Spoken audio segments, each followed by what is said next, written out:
자, 드디어 박정희 정부, 이제 본인에 반대하는 수많은 정치인들을 조지는 건 당연하고, 본인의 측근이었던 정치인들조차도 본인의 권력에 방해가 되거나 본인의 권력을 불안하게 만들면 최측근까지도 조지기 시작합니다.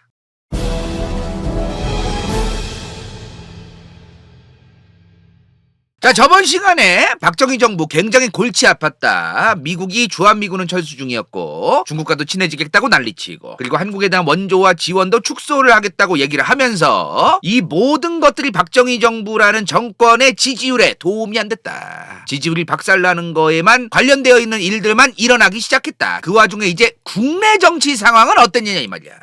박정희 정부가 겉에 껍데기로만 봤을 때는 경제개발도 하고 독재도 하고 별짓을 다 했어요. 자, 근데 대놓고 유신헌법이라는 헌법까지 만들면서 본인이 천년만년 이제 대통령, 국민들이 직접적으로 본인을 뽑는 게 아니라 본인에게 유리하게끔 체육관에서 선거를 하고 투표를 해서 본인이 뽑히게 하려는 그런 유신헌법을 만들어서 이제 본인이 이제 천년만년 대통령을 해먹으려고 합니다. 그쵸? 자, 근데 처음부터 저 짓을 한 건 아니에요. 처음부터 저렇게 체육관 선거를 한 건 아니죠. 물론 별의별 짓을 다 했지. 중앙정보부를 이용하고 본인들의 인맥과 뒷돈 찔러주고 별짓을 지방에서 다 하면서 그렇게 대통령 선거를 1963년, 1967년, 1971년까지 했는데, 그렇게 했는데도 안 될 것 같으니까 이제 여기까지 온 겁니다. 그쵸? 자, 근데 우리가 이걸 알아야 돼. 아니, 처음에는 어찌되었든 63년 대통령 선거, 67년 대통령 선거, 71년 대통령 선거 3번 연속 어찌되었든 별짓거리를 뒷구녕에서 하긴 했지만, 적절하지 않은 부정선거와 관련된 짓거리를 하긴 했지만 그렇다고 체육관에서까지 투표하게 한 건 아니잖아요. 어쩌다가 저렇게까지 체육관 선거까지 만들게 됐을까? 이거를 그냥 저 사람은 애초에 독재를 하려고 했으니까 더 알아볼 필요도 없고 그냥 나쁜 인간이다 저거는, 이러고 끝내려는 사람들이 있어. 그러면 안 돼요. 이거를 알아야 돼. 왜 저렇게 대놓고 이제 체육관에서 선거하는 것까지 가게 되었는지를 알아야 됩니다. 그래야 박정희라는 사람이 저런 일이 있어서 이렇게 돼가지고 이렇게 행동까지 하게 됐구나, 아주 물 흐르듯이 스토리텔링이 되는 겁니다. 우선 목포와 전남 출신이었던 DJ, 그리고 부산 거제도 출신이었던 김영삼 YS, 이 두 젊은 정치인이 갑자기 스타가 되기 시작해요. 솔직한 얘기로 내가 하나 물어볼게. 윤석열 정부가 들어섰었고 이재명 정부가 들어섰었어요. 이 사람들이 YS DJ처럼 정말 상징적인 인물이고 정말 정권 교체의 상징적인 인물이면서 무언가 이 사람이 구심점으로서의 역할을 할 수 있는 인물들이냐? 그렇지가 않다 이 말이야. 정말 누가 봐도 저 사람들은 정말 뽑혔으면 좋겠다라는 국민들의 열망과 이런 거를 담을 수 있는 그런 인물로서 박정희 대통령이라던가 당시에, 아니면 DJ나 YS처럼 그런 인물들이 아니에요 이 양반들은. 그러니까 정치병 걸린 사람들이 더 난리를 치는 거야. 시대가 달라 그때랑 지금은. 박정희라는 대통령이 떡하니 있는데 정말 저 박정희에 대항할 수 있는 대통령감으로서 인물이 튀어나와야 된다, 이런 급으로 여겨질 만한 인물이 이제 2명이 나온 거예요. YS랑 DJ, 김대중, 김영삼이죠. 자, 근데 이런 와중에 저번에 얘기했던 것처럼 미국이 박정희 정부를 도와주진 못할 망정 아시아 전반에 대해서 이제 지원을 줄이겠다. 박정희 정부의 지지율이 박살나는 것만 계속 골라서 하는 거야. 그러니까 이제 이런 젊은 정치인까지 부상하고 미국의 지원까지 끊기니까 박정희 대통령이라는 권력자 정치인의 입장에서는 불안한 거예요. 그래, 71년 선거에서 이겼어. DJ를 이겼어. 김대중 후보를 이겼어. 그때 이겼지만 불안한 거야. 몇 년 안 남았다 이거야. 몇 년 뒤에는 본인이 이제 체인지 될지도 모르겠다 이거야. 솔직한 얘기로. 그리고 모든 선거가 박정희 후보에게 유리한 선거였어요. 중앙정보부를 이용하고 언론 탄압하고 수많은 그 각 지역에 있는 수많은 국민들의 영향력을 미칠 수 있는 지역 유지라던가 이런 사람 만나가지고 별의별 짓 다 하고 별걸 다 해서 이긴 거거든. 근데도 불구하고 불안한 거예요. 이제 그렇게 해도 떨어질 것 같으니까. 이런 상황이 점점 벌어지고 있던 것이다 국내에서. 자, 근데 이런 와중에 박정희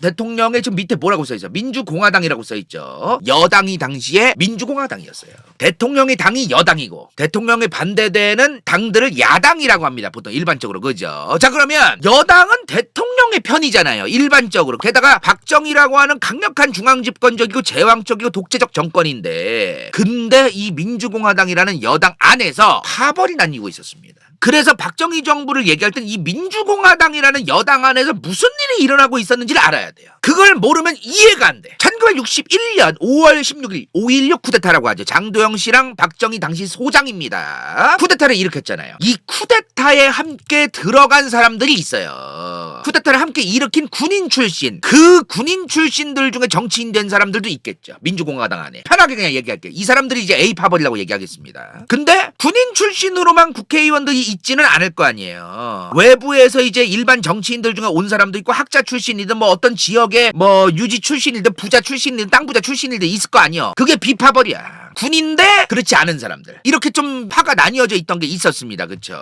근데 박정희라는 이 정치인이 정말 정치공학적이고 설계가 어마무시하고 계산기를 잘 굴렸다는 게 보여지는 게 뭐냐면은, 박정희 대통령은 저 A파벌과 B파벌을 잘 이용했어요. 감히 내 권력을 넘보고 있고 까불고 있잖아, 이것들을 초반에 잡아줘줘야 돼, 이런 거를 A파벌과 B파벌이 서로 싸우고 견제하게 만들어서 그걸 일부러 그렇게 만든 거야. 그리고 지금 이거는 박정희 대통령이 죽기 직전이고 뭐 70년대 그게 아니야. 60년대부터 이미 이런 파벌이 나뉘고 있었어요. 그리고 1960년대에 참고로 이제 저 파벌이 나뉘어가지고 저거들끼리 막 한창 싸우고 그럴 때 어떤 일이 또 있었냐면은, 김두한 의원의 국회 오물투척 사건이 있었어요. 이거 뭐 아시는 분들은 아시겠지만, 김두한이라는 뭐랄까 건달 출신 정치인이 있었어요. 모르는 분들도 있을까봐 얘기할게요. 김두한 의원이 국회에서 이제 그 장관이랑 국무총리 이런 사람들한테 이제 똥이나 처먹으라면서 이제 뿌려 똥을 가져와서 어떤 일이 있었느냐, 지금의 삼성, 그 삼성의 한국비료라는 비료회사가 있었어요. 이 한국비료를 통해서 사카린이 뭐냐, 지금은 사카린을 많이 안 먹으려고 하지 사람들이 웬만하면. 근데 옛날에는 설탕이 귀하다 보니까 저 사카린이 뭐냐면 뉴슈가 슈퍼 가면 팔아요. 뉴슈가를 아무튼 엄청나게 그 단맛을 내주는 그런 그 좀 화학 성분이야. 이거를 우리나라가 다른 나라에서 수입을 해올 때는 관세를 내야 돼요. 정부에 신고도 하고 관세를 내야 돼. 근데 삼성의 한국비료가 저 사카린 원료를 대량으로 밀수입할 때 박정희 정부가 저거를 모른 척 해줘요. 일부러 모른 척 해줘요. 그래서 이 삼성의 한국비료가 사카린을 대량 밀수입을 하는 거를 봐준 거지. 이게 사카린 밀수 사건이에요. 이제 이것 때문에 김두한 의원이 박정희 정부의 장관들이랑 이제 국무총리나 이런 사람들한테 기업들 배나 불려주려고 하고, 국민들은 지금 힘들어하는데 하늘이 똑바로 안 한다면서 똥을 뿌린 거지. 이제 박정희라는 군인이 처음에 쿠데타를 일으켰어요. 그쵸? 61년 5월 16일 5.16 쿠데타를 일으키고, 그리고 1963년도에 첫 대통령 선거를 합니다. 그죠?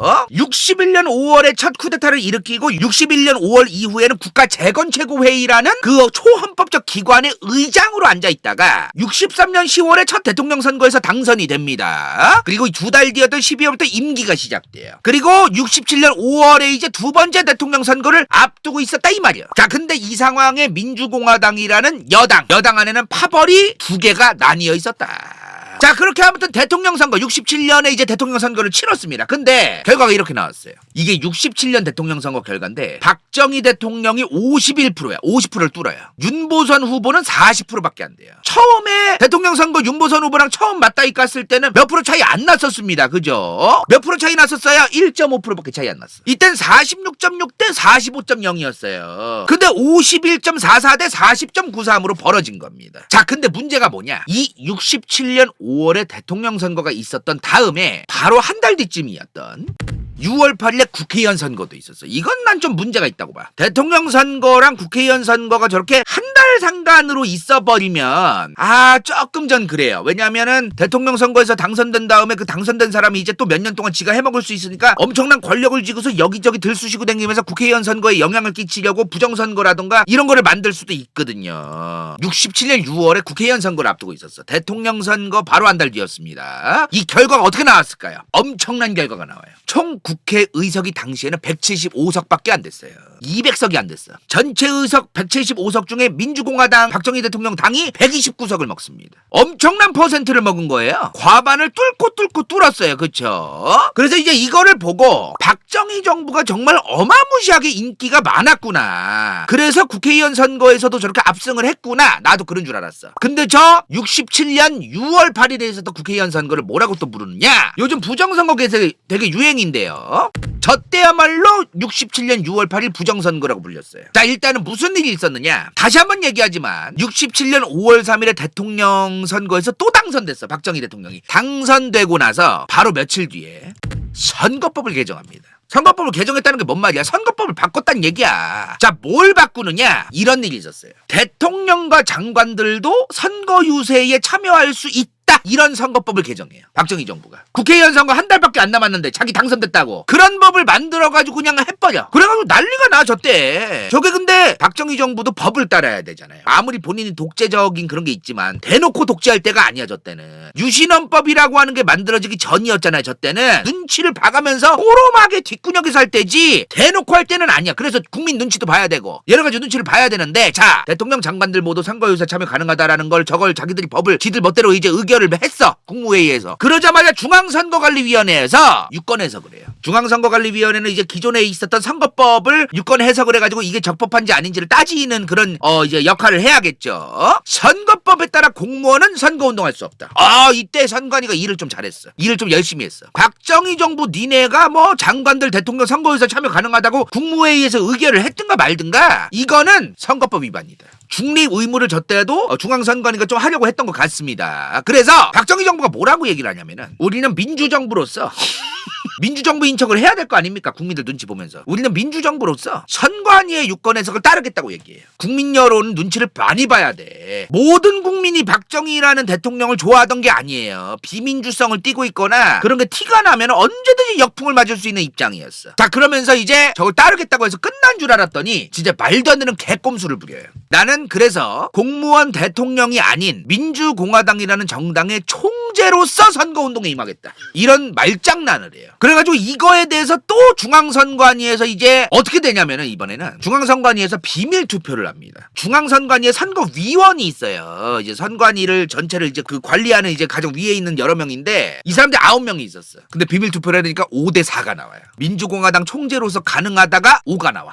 안 된다가 4가 나오고. 그래서 박정희 대통령이 본인이 당선되고 나서 다음 총선이 이제 6월 8일 국회의원 선거, 여기에 계속 여기저기 쏴댕기면서 그 전국에 유세하러 돌아댕겨요. 굉장히 좀 문제가 있는 선거였어, 저건 내가 볼 때 진짜. 그리고 진짜 답 없는 상황인데, 전국에 있는 마을 이장들, 반장들, 지역 주민들, 인맥이 많은 사람들, 이 양반들 여기저기 또 데리고 댕기면서 막 마을마다 박정희 정부의 민주공화당 국회의원 뽑아줘야 된다 이러면서 또 이 양반들도 선거운동하러 댕기고. 그러니까 이거를 박정희 정부가 불법적으로 각 지역에 조금 완장차고 있는 사람들을 이용하고 이제 그런 게 있었던 거예요. 돈 퍼나르고 지방에. 이거를 당시 야당이 이제 그 문제 제기를 했을 거 아닙니까? 그러자마자 박정희 대통령이 또 뭐라고 얘기를 하냐면은, 지방의 이장들을 동원하지 말라고 민주공화당에 오더를 내렸는데 스스로 선거운동을 해주겠다는데 그거는 내가 또 어쩌겠는가.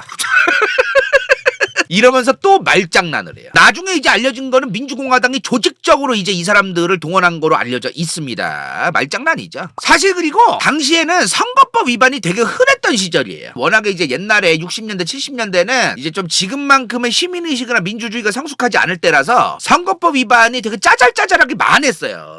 자, 그래서 이 선거법 위반 혐의로 1967년 5월자 이제 그 신문 기사들을 보니까요, 선거법 위반으로 무려 1,008명이 입건됐다, 이런 뉴스가 여러 개가 나와요. 자, 근데 문제가 뭐냐? 민주공화당 여당이 50명이 입건됩니다. 김대중, 김영삼 등등 윤보선 이런 사람들이 있던 신민당에서 591명이 입건돼요. 솔직히 얘기해서 이거는 그냥 여당 조금 집어넣고 야당 조지려고 한 거야. 별짓을 다 했어요. 아무튼 진짜 대박인 건 뭐냐면은, 박정희 후보 51.44, 윤보선 후보 40.93 나왔대죠, 전국에서. 근데 어떤 지역은 윤보선 후보가 표가 더 많이 나온 지역도 있겠죠. 거기다 깡패를 보내요. 윤보선 후보의 표가 더 많이 나온 지역에 일부러 깡패들 보내가지고 행패 부리게 만들고. 그러니까 별짓거리 다 했어 그때는. 아무리 박정희 대통령이 경제성장 이룩했고 뭐 먹고 살게 해줬고 좋다 이거야. 근데 이 엄청난 과들을 얘기를 안 하고 덮으려는 희망은 품지를 마세요 진짜. 정말 별짓을 다 했어요 정말로. 투표가 끝났는데도 저렇게 했었어. 왜 이걸 했었어요? 일부러 투표 끝난 다음에 깡패들이 가서 회방 놓고 그러면은 이제 위압감을 느끼잖아. 불안감을 느끼고. 그러면 이제 우리 동네에서 선거 결과가 또 야당 후보가 더 많이 나오고 그러면은 또 와가지고 괴롭히겠다. 아유 그냥 여당 뽑자. 이렇게 만들려고 한 거야 저게. 자 이제 그 저런 별의별 짓거리를 다 해가지고 이제 민주공화당에 129석이 나왔다. 그래서 이 67년 6월 8일에 있었던 선거를 부정선거, 68 부정선거라고 부르는 사람들도 있다는 거. 아무튼 175석 중에 129석을 민주공화당 여당이 얻었으니 무려 73.7%라는 압도적인 의석수, 압도적인 퍼센트, 3분의 2를 뚫고도 남는 겁니다. 3분의 2를 뚫었다는 게 뭘 의미하는 거예요? 지금 대한민국 2025년에도 3분의 2 뚫으면 뭐야? 개헌이 가능하다. 개헌이 쌉 가능하다는 겁니다. 이렇게 73.7%니까 대통령이 무언가를 추진을 할 때 국회의 동의가 필요한 게 있어. 그럼 뭐 일사천리인 거야. 국회에서 동의만 하면은. 그리고 다시 한번 얘기하지만 개헌이 가능하다. 개헌이 뭐예요? 헌법을 고치는 겁니다. 그쵸? 당시에 개헌에 대한 이제 법이에요. 67년 헌법 당시에. 개헌을 하려면 일단 국회의원 재적의원의 3분의 1 이상이 아니면 국회의원을 선거할 수 있는 유권자 50만 명 이상이 헌법 개정을 추진해줘라는 안건을 만들어야 된다. 어제 이렇게 되어 있어요. 근데 대부분 이제 국회의원 재적의원 3분의 1 이상이 이제 하게 되어 있습니다. 자, 그래서 이걸 이제 안건을 만들었어. 국회의원 175명 중에 3분의 1, 당시 175명이니까요. 총 의원 수가 3분의 1 이상이 이제 이 헌법 개정을 추진한다라는 안건을 만들면 이제 국회에서 3분의 2 이상이 찬성을 해야 되는 겁니다. 그 다음 국민투표로 가요. 국민투표에서 전체 유권자, 애들은 투표 못하잖아. 투표가 가능한 전체 유권자의 과반 이상이 투표에 참여해야 된다. 100명 중에 50명은 반드시 그 투표를 하러 가야 돼요. 그리고 그 투표를 참여한 사람의 과반 찬성을 얻어야만 개헌이 되는 겁니다. 그러면은 일단은 국회에서 일사천리가 되려면은 최소한 66.6666이 필요한 겁니다. 근데 이미 박정희 정부의 민주공화당은 73.7%였다는 거예요. 이거 관련해서 의혹이 좀 있어. 당시 김영욱 중정부장이 뭐라고 얘기를 하냐면은 박정희 정부는 개헌을 위한 설계를 당선되자마자 바로 시작했다. 뭔 소리야? 67년 5월 3일에 대통령 당선되자마자 개헌을 하기 위한 설계를 바로 시작했고 한 달 뒤에 있는 국회의원 선거에서 반드시 3분의 2 이상의 의석수를 우리가 얻어야 된다. 이거를 반드시 우리가 해내야 된다라는 그런 설계를 했다는 거죠. 물론 김영옥 씨의 증언이에요. 이거는 김영옥 씨가 미국에서 이제 알 수 없는 이유에 의해서 갑자기 죽습니다. 이 사람이. 그래서 이제 얘기가 또 많아요. 이게. 근데 박정희 대통령이 당시에 반드시 개헌을 해야 되는 이유가 있었어요. 본인을 위해서 반드시 개헌을 했어야 됐어. 자, 우선 어떤 일이 있었냐면은 대한민국 헌법이 당시 헌법입니다. 지금 헌법이 아니라 2번까지 할 수 있었어요. 4년 중임제였어요. 지금은 5년에 한 번 할 수 있는데 당시에는 4년씩 2번 할 수 있었어요. 그래서 63년 대선에서 당선됐죠. 67년 대선에서도 당선됐어요. 근데 끝이야 그러면. 그 67년 대선에서 이제 당선됐으니까 1971년까지만 이제 임기가 채워지면 내려와야 되는 거예요. 근데 그러고 싶지 않았겠지. 뭐 박정희 본인을 위해서 누군가는 뭐 국가사의 발전을 위해서라고 뭐 생쇼를 하겠지만 어찌되었든 본인이 내려가기 싫고 어떻게든 해먹고 싶고 어떻게든 또다시 선거에 나가고 싶고 요런 것 때문에 이제 세 번째도 나가고 싶은 그런 욕망이 있으니까 개헌을 하고 싶었던 거예요. 이거를 3선 개헌이라고 해요. 3선 개헌. 2선까지 나갔으니 세 번째 선까지 나가고 싶으니까 3선 개헌이라고 해요. 자, 근데 아까 앞서 말한 것처럼 이 타이밍에 민주공화당이라는 여당 안에는 파가 나뉘어져 있다고 아까 앞서 얘기했습니다. 그쵸? 쿠데타를 함께한 군인들 중심으로 A파가 있었고 외부에서 들어온 정치인들 중심으로 B파가 나뉘어져 있다고 했어요. 그쵸? 이 헌법을 고치려고 하는데 당시에 야당이 엄청나게 열심히 반대를 했을 거 아닙니까? 근데 여당에서도 반대를 합니다. 일단은 개헌을 위해서 이런 설계를 하기 시작해요. 박정희 대통령이. 국민들이 반대하지 않게 하면서 국회에서 통과 백날 해봤자 국민투표에서 나가게 되면 끝인데 아무리 자기들이 국회 안에 민주공화당이라는 당이 3분의 2 이상의 의석을 가지고 있어도 국민투표에서 나가게 되면 끝이잖아요. 그러니까 국민의 반감을 줄이면서 국민들이 오히려 이 개헌을 찬성하게끔 반드시 만들면서 이거를 국회에서 통과시켜야 된다.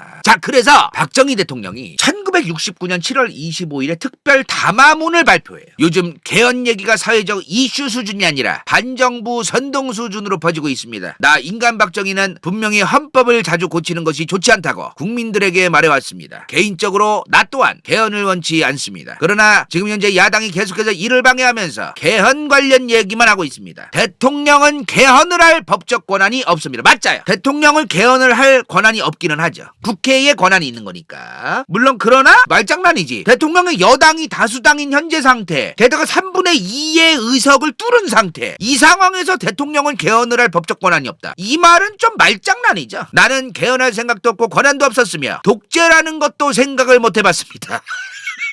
이왕 이렇게 된 김에 국민들에게 물어보겠다. 만약 개헌안이 국회에서 통과되고 국민투표까지 통과된다면 국민들이 우리 정부를 믿는 것이라고 생각하겠다. 만약 국민투표가 통과되지 않으면 우리 정부는 스스로 물러나겠다라고 배수의 진을 쳐요. 그러니까 야당이 계속해서 당시에 박정희 당신 개헌하려고 하지, 개헌해서 천년만년 아니면 독재하려고 하지 그러면서 계속 공격을 하고 있었어. 그러니까 이 개헌을 한다 안 한다를 국민들 앞에서 박정희 정부가 얘기를 아직 안 한 상태부터 야당이 계속 너네 개헌할 거지 하면서 공격을 하는 거야. 이런 상황에서 이렇게 얘기를 해버린 거예요. 국민들 앞에서 특별 담화문을 발표하면서 요런 일이 있던 거야. 이거를 보고 진짜 이런 생각이 드는 거야. 나는 독재할 생각도 없었고 개헌도 생각 없었는데 야당 저 새끼들이 계속 나불거려서 어쩔 수 없이 기왕 나불거린 김에 진짜 국민들의 선택을 맡기는 게 좋다고 생각함 이러고서 던진 거예요. 진짜로 정말 정치인으로서 고단수의 정치인이다. 정치공학, 정치설계, 계산기. 박정희라는 사람은 그런 게 물론 주변 참모들도 도움을 줬겠지만 어찌되었든 정말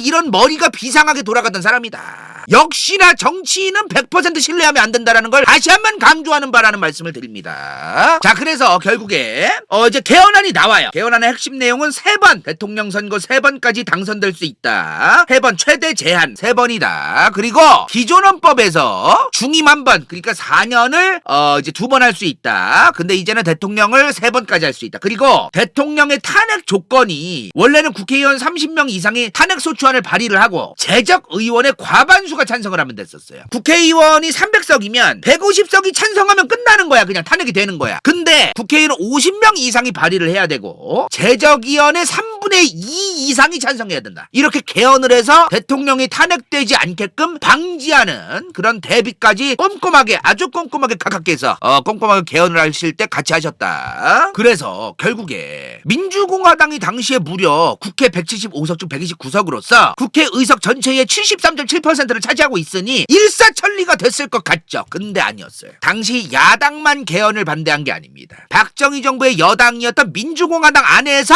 김종필 씨와 김종필 씨를 따르던 정치인들이 반대를 하기 시작해요. 아마도 아까 이제 그만하고 내려오시고 다음 대통령 선거 제가 나갈게요. 이거를 원하지 않았을까? 이렇게 뭐 다들 생각을 하는데 아무튼 이제 뭐 이런 상황이 있었어요. 당시에 여당에서도. 그래서 이제 우리 각하께서 꼼꼼하시고 정치적이시고 굉장히 정치인으로서 능수능란하신 정말 정치공학적인 설계를 잘하시던 우리 각하 아무리 나의 쿠데타를 지금까지 도와오고 중정부장을 해왔어도 나의 권력에 반기를 들어 감히 니네가 이것들이 돌았나 진짜 지까지 것들 뭐라고 니들이 너네가 뭐 대통령이라도 되는 줄 알아? 뭐야 이거? 그러고서 이제 김종필 씨와 김종필 씨 측근들을 민주공화당에서 제명시킵니다. 5.16 쿠데타의 박정희라는 사람의 군인의 최측근이었던 김종필 씨와 그 주변 세력을 싹 다 조져놓은 겁니다. 나의 권력에 반기를 드는 것들은 참을 수 없다 이 말이야. 그래서 박정희라는 정치인은 국가의 국민의 경제를 성장시킨 거는 맞죠. 근데 한편으로 정말 정치인으로서 권력욕이 강력했고 정치공학적인 설계 그리고 본인의 최측근까지도 조지면서까지도 본인의 권력을 계속해서 유지시키려고 하는 엄청난 정말 비즈니스적인 마인드, 정치인으로서의 마인드, 본인이 살아남아야 되겠다는 마인드 이런 게 아주 꼼꼼하게 있던 사람이다. 그리고 그 이후에 전락의 황당한 상황들이 벌어져요. 김종필 씨가 처음에는 이제 저 헌법 개정을 반대하더니 입장을 바꿔요. 대한민국의 안정, 번영을 위해 우리 각하의 강력한 명도가 필요하다. 옛날에는 북한이나 다름이 없었어 내가 볼 때. 진짜 이게 제왕적 대통령이기 때문에 거의 위대한 영도자 위대한 수령급이야. 그 영도자일 때 영도예요 이게. 그리고 이제 JP가 김종필 씨가 이제 본인을 따르던 국회의원들한테도 가가지고 이거 개헌 빨리 찬성하는 거로 바꿔라. 너네 남 있고서 지금 그러는데 지금 각하께서 나까지 뭐가지 치려고 하니까 깝치지 말고 빨리 가가지고 개헌 찬성해라 빨리. 안 그럼 다 죽는다. 이러면서 쏠쏠쏠 돌아다니면서 당시 자기 따르던 정치인들한테도 당장 이거 찬성으로 바꿔야 된다고 막 난리를 치고 댕겨 JP가. 이건 뭐 여당 민주공화당 내에서 이런 일이 있었다는 거고 야당은 이미 뭐 길거리로 나간 지 오래예요. 삼선개헌 반대 범국민투쟁위원회 뭐 이런 것도 만들고 길거리 나가가지고 이제 국민들하고 같이 삼선개헌 반대 삼선개헌 반대를 하면서 계속해서 시위가 전국적으로 점점 커집니다. 그쵸? 자, 이 당시에 제1야당이 신민당이라는 당이에요. 여기가 이제 제1야당이었는데 이 신민당의 원내 총무가 김영삼 의원이었어요. 근데 이 김영삼 의원이 1969년 6월 20일에 질산 테러를 당하게 됩니다. 김영삼 의원이요. 자, 어느 정도로 표현을 했냐면 저 개헌에 대해서 1969년 6월에 국회 본회의에서 이런 말을 해요. 민주공화당의 삼선 개헌은 제2의 쿠데타다. 박정희 대통령은 종신 대통령을 하려는 더러운 정권이다. 저렇게 얘기를 해요. 국회에서. 그리고 박정희 정권의 중앙정보부는 검은 손이 뻗치지 않는 곳이 없다. 이것은 독재주의 국가이다. 야당 사찰, 야당 분열, 전화도청, 언론 탄압. 대한민국 민주주의를 위해 중앙정보부는 지구에서 사라져야 한다. 이렇게 얘기를 해. 중앙정보부장이 당시에 김영옥 씨였어. 이 양반인데 중앙정보부장 김영옥 씨는 민족의 영원한 반역자가 되지 않도록 행동하라. 이런 말을 해요, 막. 자, 그리고 나서 며칠 뒤에 저 김영삼 의원과 같은 당의 신민당 의원이었던 고흥문 의원이 있었어. 신민당 사무총장이었어. 내가 낮에 서울 골프장에서 김영욱 의원을 만났는데 그 인간이 내 배에다 손가락을 푹푹 찌르면서 김영삼이 배때기에는 칼이 안 들어가나? 그랬다는 거예요. 이 양반이 이제 손으로 푹푹 찌르면서 김영삼이 배때기는 칼 안 들어가냐고 골프장에서 그랬다는 거야. 야, 고흥문 씨한테, 이 양반한테. 며칠 뒤에 이제 YS가 집에 들어갑니다. 자, 김영삼 의원이 집으로 들어가는 길에 골목길에 일단 들어섰어요. 아직 집에 도착을 안 했고. 근데 남성 2명이 막 지들끼리 싸우는 척하면서 가로막고 있더래요. 근데 김영삼 의원이 딱 보니까 저 새끼들 우리 조질라고 온 새끼들이다. 빨리 그냥 엑셀레터 밟아라! 이제 그런 거야. 그래서 그 운전기사가 이제 악셀레터를 밟은 거예요. 밟아가지고 이제 저 남자 2명을 뚫고 가는데 저 남자 2명이 이제 이 차에다가 뭐를 던졌대. 이쪽에다가. 뭐를 던지고서 펑 하는 소리가 나고 이 차는 이제 피해갔다는 거야. 근데 나중 가서 알고 보니까 저 던진 게 뭐냐? 질산이더라 이 말이야. 질산이 뭐냐? 염산이나 황산처럼 막 녹아내리는 거예요, 저게. 그 YS가 회고록에 보면은 그 남자 2명이 이제 가지고 있던 유리병을 던졌는데 자동차의 유리창을 깨지는 못하고 자동차의 뒷부분에 닿았는데 그래서 김영삼 의원도 다치지 않고 질산 테러를 당했지만 질산이 몸에 안 묻은 거예요. 근데 나중에 돌아와가지고 차를 보니 이 차가 우글우글 이렇게 녹아있더라 이 말이야. 그리고 바닥에 콘크리트도 거품이 부글부글 끓어있고 막 그렇더라는 거예요. 독하긴 독하더라 이 말이야. 자, 그래서 사지다리 멀쩡했던 김영삼 의원이 그 다음날 이제 국회에 출석합니다. 가서 내가 최근에 박정희 정부와 중앙정보부를 비판해서 그들이 나를 질산으로 녹여 죽이려던 저짓거리를 했을지 모르겠다. 내 생각엔 중앙정보부가 배후인 것으로 의심된다. 이렇게 얘기를 해요. 근데 이제 경찰이 잡으려고 하는데 안 잡힌대. 나중 가서 나온 얘기인데 YS 그 김영삼 대통령 회고록에 나온 얘기인데 나중 가서 김영욱 그 중정부장이 그러려고 했겠습니까 내가. 이제 좀 사이좋게 지내자. 이러면서 이제 막 너스레를 떨더래요. 내가 그러려고 그랬겠습니까? 내가 하고 싶어서 했겠습니까? 뭐 이러면서. 그거를 보면은 중정부장 김영옥 씨가 연관이 되어 있었을 것으로 추정되긴 한다. 확실하진 않지만 추정되긴 한다. 자, 이런 과정에서 지금 어떤 상황에서 이런 일이 일어난 거예요? 개헌, 삼산개헌이 국회에서 통과되고 이제 국민투표를 앞두고 있는 상황에서 이런 일이 일어나고 있던 거예요. 국민투표 결과가 어떻게 나왔을까요? 기가 막히는 결과가 나옵니다. 무려 65.1%의 국민이 찬성을 던져요. 굉장히 많은 국민들이 저 삼선개헌을 원했던 거다. 이제 이렇게 이제 얘기가 나오는데 당시 굉장히 재밌는 결과가 있어요. 주한미국 대사관의 분석이 있어. 참고로 이거 알바란 분들은 다 아시지만 이런 대사관에 들락날락하는 분들이 외교관만 있는 게 아니에요. 사실은 CIA나 간첩이나 뭐 이런 사람들도 솔직한 얘기로 왔다 갔다 해. 간첩이라고 하는 게 미국과 한국 간에 한미동맹의 관계가 있고 좋은 관계임에도 불구하고 그런 정보기관 소속인 사람들도 왔다 갔다 한단 말입니다. 자, 주한미국 대사관에서 이제 이런 분석을 해요. 삼선개헌 국민투표 결과에 찬성이 높은 이유는 대한민국 국민들이 사회적 분위기와 박정희 정부의 순응한 결과다. 이렇게 얘기를 해. 알아서 잘해주겠지 뭐. 다들 막 이런 게 있는 거예요. 지금 다들 살기 좋지 너도? 박정희 정부 들어서서 그래도 먹고 살만해졌어. 다들 살기 좋다 얘기하는데 내가 혼자서 반대표를 던진다? 그런 분위기가 아닌 거예요. 집단주의와 우리가 남이가가 어마무시했던 1960년대 70년대이기 때문에 그 사회적 분위기에 국민들이 순응했다 이거야. 미국의 주한미국 대사관 안에서는 그렇게 분석을 했다는 겁니다. 자, 그렇게 삼선개헌을 안 한다고 하던 사람이 나는 개헌할 생각도 없었다. 독재라는 거는 생각해 본 적도 없다. 그런 양반이 삼선개헌을 결국 했어요. 그리고 이제 1971년 삼선 세 번째 대선에 또 나가게 되는 겁니다. 박정희 대통령이. 저 71년 대선이 이런 대선이죠. 박정희 후보 대 김대중 후보 40대 기수론을 외치면서 나 40대 젊은 청년을 이제 뽑아달라 이제 이겁니다. 그래봤자 둘이 10살도 차이 안 나요. 7, 8살 차이밖에 안 나, 둘이. 그래봤자 50대 대 40대야. 자, 이 1971년 대선이 이제 다가오고 있을 때 박정희 대통령과 민주공화당 내부에서 어떤 생각을 하냐면은 스무스하게 이길 듯 이러고 있었어요. 당시 또 주한미국 대사관에서 또 이런 얘기가 나와. 박정희 대통령이 71년 대선에서 확실하게 승리할 것으로 보인다. 기존의 선거에서 승리하기 위해 기존에 하던 억압적 조치 그리고 기존의 선거에서 승리하기 위해 돈을 뿌리던 행위들도 많이 필요하지 않을 것으로 것으로 보인다. 이렇게 얘기를 해요. 이 양반들의 분석은 그랬다는 거예요. 자, 어찌되었든 이제 40대 기술론을 외치면서 나왔던 김대중 후보. 이 김대중 후보가 당시에 원래는 처음부터 나올 예정이 아니었어요. 원래는 유진호 후보. 당시 신민당이라는 당의 당대표, 총재죠, 총재. 이 양반이 이제 대선에 나오냐 마냐 얘기가 나오던 건데 이 유진호 의원이 지병 때문에 알아 누워 있었어요. 그래서 주한미국 대사관에서도 대통령 후보 대체 박정희 후보에 대항할 대항마가 없다, 지금 신민당에. 그러니까 1970년 3월 만에도 저렇게 얘기를 했던 건데 갑자기 40대 기술론을 외치면서 이 양반이 튀어나온 거지. 김대중 의원이 튀어나오는 거 갑자기. 공약부터가 당시 시대상으로 보면은 좀 좋게 말하면 신박하고 나쁘게 말하면 야 저게 될까?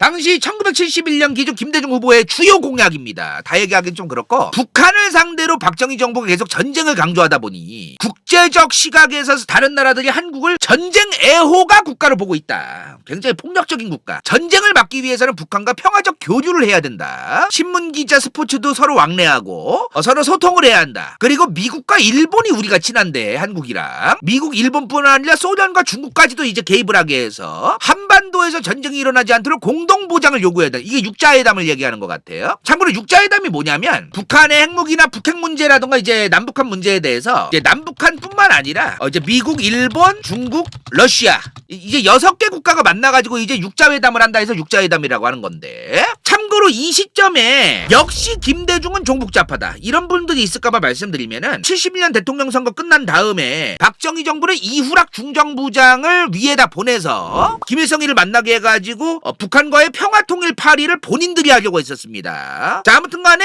그 이후에 이제 박정희 정부의 경제성장은 인정한다. 그리고 자유시장 경제 체제를 무시하면서 정부가 경제를 너무 쥐락펴락하면서 경제가 부패했고 빈부격차가 심화됐기 때문에 자유시장 경제 체제를 원리를 받아들여 대중을 위한 경제정책. 결국 이게 뭐냐면은 대중경제론이에요. 본인 이름을 따가지고 아이디어를 짠 건지 모르겠는데 아무튼 대중경제론을 이제 펼칩니다. 재벌 위주에서 중소기업 중심으로 가야 된다. 농업은 현대화해야 된다. 내수와 수출을 같이 해야 된다. 사실 지금 측면에서 해석하면은 수출 주도형으로 대기업 중심으로 키우면 낙수 효과와 함께 전체 GDP는 팍 올라가는데 빈부격차가 너무 심해지는 것도 사실입니다. 솔직한 얘기로. 근데 그 빈부격차가 심화되는 거를 해결하기 위해서 저걸 함부로 이제 고쳐 쓰자니 그것도 대안이 아닌 경우가 많아요. 그러니까 자꾸 사람들이 우리나라 그 경제 같은 거 토론하면 항상 나오는 게 낙수효과, 분수효과 이런 거야. 서민 증세 이제 막고 서민들이 잘 먹고 잘 살면은 아래부터 이제 분수처럼 이제 경제가 살아 움직일 거다가 분수효과고 대기업이 잘 되면은 아래로 이제 낙수효과 폭포처럼 이제 물이 떨어져 가지고 이제 경제가 잘 된다가 낙수효과인데 이 두 가지를 가지고 얘기할 게 아닌 게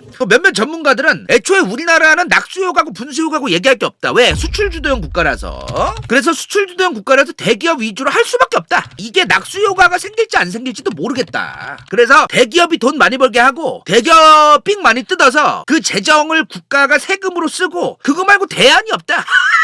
그게 우리나라의 한계다. 우리나라 경제가 그거밖에 안 된다. 그렇게 얘기하는 전문가들도 많아요. 저는 사실 그렇게 생각하는 편이고 저도. 아무튼 대중경제로는 이제 뭐 내수 중심도 같이 해야 된다. 뭐 이런 얘기 한 거야. 궁금하신 분들은 더 찾아보시고요. 이 김대중 신민당 후보. 이 김대중 후보가 나오면서 이제 주한미국 대사관의 분석이 달라져요. 접전이 있을 수 있겠으나 박정희 후보의 승리가 예상된다.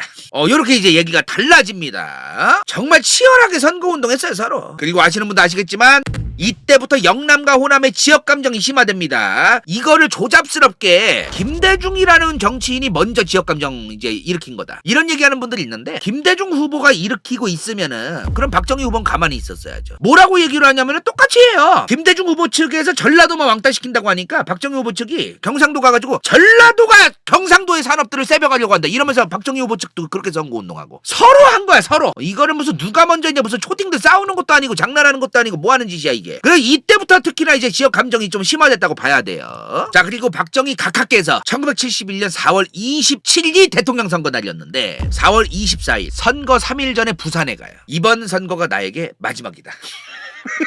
정말 이런 말씀 드리기 뭐한데 정말 또 구라를 잘 치시고 정말 거짓말을 정말 잘하시고 이런 말씀 드리기 뭐한데. 그래서 이제 선거 승리에 자신이 또 없어져요. 처음에는 아까도 앞서 말했지만 71년 대통령 선거에서도 당연히 내가 이길 거라고 생각을 했어. 당연히 스무스하게 이길 거야 이제 이렇게 생각을 하고 있는데 자신이 없어지는 거야 또 점점. 그래가지고 중앙정보부 동원하고 또 별짓거리 다 해요. 또 처음에 주한미국 대사관이 뭐라고 선거에서 승리하기 위해 기존에 하던 억압적 조치 돈 뿌리던 행위도 많이 필요하지 않을 것으로 보인다고 했는데 또다시 필요했다. 자, 그렇게 이제 전략이 필요해서 박정희 대통령이 53.19, 김대중 후보 45.25, 10%가 차이가 안 나요. 그래도 뭐 한 8%면 많이 난 거 아니냐. 별짓을 다 했잖아. 별짓거리 다 했는데 8%밖에 차이가 안 나잖아. 그러니까 내가 쟤를 8% 이겼다가 아닌 거예요. 별짓거리를 다 했는데도 8%밖에 차이가 안 난다 이 말이야. 그럼 모르는 거지 이게. 그 별짓거리를 안 했으면 어떻게 됐겠냐 이 말이야. 불안한 거예요. 진짜 그 별짓거리 다 했는데 10%도 차이가 나고 8%밖에 차이 안 난다? 너무너무 불안한 거야. 게다가 이 대통령 선거 이후에 한 달 뒤에 또 국회의원 선거가 있었어요. 이때 의석수가 어떻게 나오냐면은 전체 국회의원 의석 204석 중에 여당 민주공화당이 113석밖에 안 나옵니다. 김대중의 신민당은 89석이 나와요. 둘이 격차가 얼마 안 나 이제. 그래서 이걸 보면서 진짜 이제 끝났구나. 점점 격차가 줄어들고 지지율도 격차가 줄어들고 이거 이제 모른다 이거. 이런 생각이 박정희 대통령에게 들 수밖에 없는 상황이 있던 거예요 당시에. 경제성장을 했고 너무너무 이제 그 열심히 경제성장해서 그런 거는 인정하지만 국민들 사이에서도 불만이 쌓여가는 게 있는 거예요. 국민들 사이에서 중앙정보부가 계속해서 국민들 겁박하고 협박하고 완장질하고 이런 것들을 계속 보게 되고 위화감을 느끼고 막 무섭고 막 이런 것들을 이제 느끼니까 이제 그러면서 좀 지지를 철회하게 되는 그런 상황도 이제 벌어지게 되는 거죠. 그리고 항상 이 얘기하면은 이런 얘기해. 놈들이 각하께서 경제 살려준 거에 대한 감사한 것도 모르고 배부르니까 배신을 저렇게 쳐 때린다. 정신 차려야 되는 게 뭐냐면은 정치인은 정치인이에요. 정치인이 친구야? 정치인은 뭐 내가 섬겨야 되는 사람이냐고. 정치인은 그냥 국민들 대신에 권력 부여받아가지고 일 열심히 하라고 대리로 앉혀놓은 사람들이에요. 그럼 그 정신에 입각해서 열심히 정책 펼치면 되는 거야. 근데 뭘 감사하고 자시고 할 게 뭐가 있어. 당연히 열심히 해야지. 정치인은 그런 거예요. 열심히 해가지고 국민들의 지지를 받아가지고 또 집권하면 되는 거고 본인 권력 위해 가지고 그러는 거지. 뭘 자꾸 감사하기는. 정치인들이 했던 행동들을 감사해야 한다면서 무슨 보답을 우리가 해야 되고. 우리가 남이가를 외치는 사람들은 자유민주주의를 파괴하는 비민주주의자들이에요. 마인드를 씻어낼 필요가 있어. 조금 정말 이거는 심각한 문제야 내가 볼 때. 나는 진짜 박정희 정부의 가장 큰 문제는 이거라고 보는데 사법부를 조지려고 혈안이 되어 있었어요. 그러니까 이렇게 보셔야 돼요. 박정희 대통령은 첫 임기가 1963년 대선에서 일단은 첫 임기였죠. 1967년에 2기 정부입니다. 1971년에 3기 정부예요. 이 기간 동안에 삼권 분립을 파괴하고 싶어도 파괴를 못했어요. 국민들 눈치 보느라.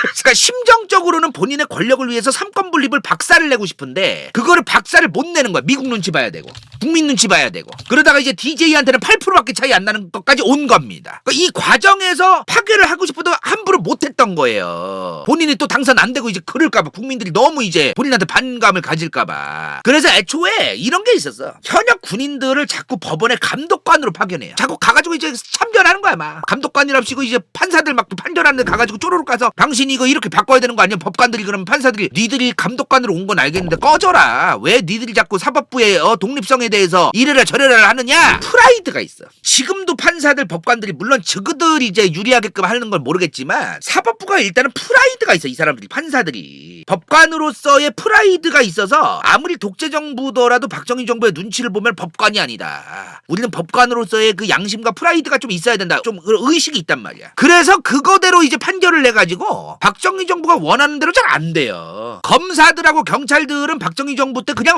막 사방에서 이러고 다녔어. 그 당시에 뭐 지금 경찰 검사들이 그런다는 건 아니지만 근데 이제 그 당시엔 그런데도 판사들은 눈 하나 깜짝 안 했어요 진짜. 그리고 이런 일이 있었어. 예를 들어 저번 시간에 박정희 정부가 일본한테서 돈 받아온다 그랬잖아요. 그래서 한일 회담을 이제 했다고 했는데 그 당시에 한일 회담 일본으로부터 돈 받아오는 거 반대하는 시위하던 사람들 그 사람들을 이제 경찰에서 이제 구속 기소를 한 거예요. 경찰에서 이제 수사해가지고 검찰로 넘겨가지고 이제 검찰에서 이제 이 사람들을 구속 기소한 겁니다. 그랬더니 대부분 기각을 해요 사법부가. 이게 뭐라고 구속하고 기소까지 하냐고. 그러니까 이렇게 박정희 정부 눈치를 안 보려고 하는 게 있어. 이게 삼권 분립이 굉장히 중요한 거야. 이래서 아무리 정권이 권력을 많이 잡아도 법관이라고 하는 사법부가 바로 서 있어야만 아무것도 못하는 거예요. 이거 얼마나 중요한데 삼권 분립이. 말로만 들으면 삼권 분립 뭐가 그렇게 중요해? 뭐 잘 모르겠는데 그렇지 않습니다. 굉장히 중요한 거야 이게. 자, 그리고 사람들이 자꾸 착각하는 게 있어요. 검사랑 판사가 같은 그 법조계 사람들이니까 친할 것 같죠? 안 그래요. 소속이 달라. 검사는 법무부 소속이에요. 행정부 소속으로 되어 있어. 판사는 사법부 법원의 소속으로 되어 있는 거예요. 각자 소속이 달라. 소속이 다르기 때문에 검찰이 뭘 하든 간에 판사가 봤을 때 아니다 싶으면 빠꾸먹인 그만이야. 근데 이걸 자꾸 검사랑 판사를 그냥 섞어가지고 그냥 그러니까 좀 정치 얘기를 하고 그러면 알고서 짓거려야 되는 거야. 검사랑 판사랑 경찰력이 어떻게 나뉘어져 있는지도 모르면서 그냥 검찰 독재, 판사 새들도 똑같다. 뭐야 그게. 자, 그리고 이런 일이 있었어. 진짜 대박 사건인데 박정희 대통령이 본인이 당선되려고 진짜 별짓을 다 했어요. 1971년 1월에 김대중 후보의 자택에서 폭발물이 터져요. 야, 이게 대통령 선거 한 3달 전이거든요. 71년 1월에. 김대중 후보 집에서 폭발물이 터져. 근데 경찰이 15살짜리 김대중 후보의 조카를 범인으로 지목해요. 법원에서 이제 이 조카를 판사가 이제 세워놓은 거야. 솔직하게 얘기해라. 괜찮다. 근데 경찰이 무리하게 애 패면서 수사해가지고 구라를 쳤던 거야, 저게. 그래서 판사가 당장 얘를 석방시키라고 명령을 내려요. 그러니까 이래서 안 돼, 이게. 경찰도 중요하고 검사도 중요하고 판사도 중요하고 다 각자의 몫이 있는 거야. 다 필요한 건데 하나를 없애버리거나 하나만 너무 힘을 주거나 그러면 안 돼요. 자, 어찌되었든 박정희 대통령이 결국에는 이제 대선에서 당선이 됐잖아요. 1971년 4월에 대선에서 당선이 됐는데 당선되시고 이제 3달 뒤였던 7월 28일부터 대한민국 사법부의 판사들을 조지기 시작합니다. 검사를 이용해서. 검찰이 이제 판사들한테 뇌물수수 혐의로 이제 구속영장을 신청해요. 근데 이제 법원에서 판사가 보기에 뇌물수수 혐의의 증거도 없고 혐의가 없어. 그래서 구속영장을 기각해요. 빠꾸를 매겨요. 그래서 이 짓거리를 계속하니까 열받아서 나중 가서 어떤 일이 일어나냐면은 당시에 대한민국의 판사가 총 415명밖에 없었어요. 그중에 153명이 사표를 제출합니다. 열받아가지고. 족대보라고. 그리고 당시에 이제 서울에 있던 판사들은 정부가 대한민국 사법부의 독립성을 훼손하려고 한다. 그래서 국회에다가 법 개정을 요구해요. 당신들은 국회의원으로서 대한민국의 입법부로서 입법을 해라. 사법부의 독립성을 자꾸 박정희 정부라는 행정부가 보장을 안 해주고 계속 지금 겐세이를 넣으니까 너네가 법 개정을 빨리 해달라. 이런 걸 요구를 해. 근데 이제 다수당이 이제 민주공화당이라서 잘 안 되는데 아무튼 이제 이런 일도 있었어요. 아까 이제 153명이 사표 제출했다 그래서 대법원장 일단 부랴부랴 가요. 아, 이 사람들아 사표는 아니지 진짜. 좀만 기다려봐. 이제 정부에서도 더 이상 이제 안 한대. 이거 사표 그냥 이제 그만하고 다시 이제 일들 해. 그리고 나서 이제 사표 철회가 끝났는데 대부분 지방으로 좌천되고 대부분 이제 또 괴롭힘 당하고 그래가지고 다시 사표를 씁니다. 결국에는 저런 일이 일어나요. 뭐 하는 짓이야 이게 도대체. 자, 그리고 나서 이 앞서 사법부가 독립성을 위해서 뭐 여러 가지 뭐 노력하고 별의별 걸 이제 노력을 했고 박정희 정권이 이제 점점 본인이 불안하니까 이제 별짓을 다 하려고 하잖아요. 그러면서 이제 모든 게 쓰잘데기 없는 일이 되어버려요. 너무나 안타깝게도 1971년 4월 대통령 선거로부터 약 1년 6개월 뒤였던 72년 10월 이제 박정희 정부가 이제 모든 권한은 대통령에게 있고 이제 대통령도 체육관에서만 뽑으면 된다 라는 유신헌법을 발표하면서 대한민국의 모든 권력을 쥐고 이제 천년만년 본인이 해먹을 수 있는 헌법을 만들어냅니다. 인생동반자 좋기 한리성형 피부과 박경미 하이킹컵의 당근 간다요 후원자 부처 vs 더 월드 은빛마술사 간호는 갱가 최영인 수리성 그로스컵 영산촌놈 시우필 러블리 이시 정앤리 한명계 더더더 칠레 봄눈물 저지방 우유맛 이건 재밌을지도 몰라.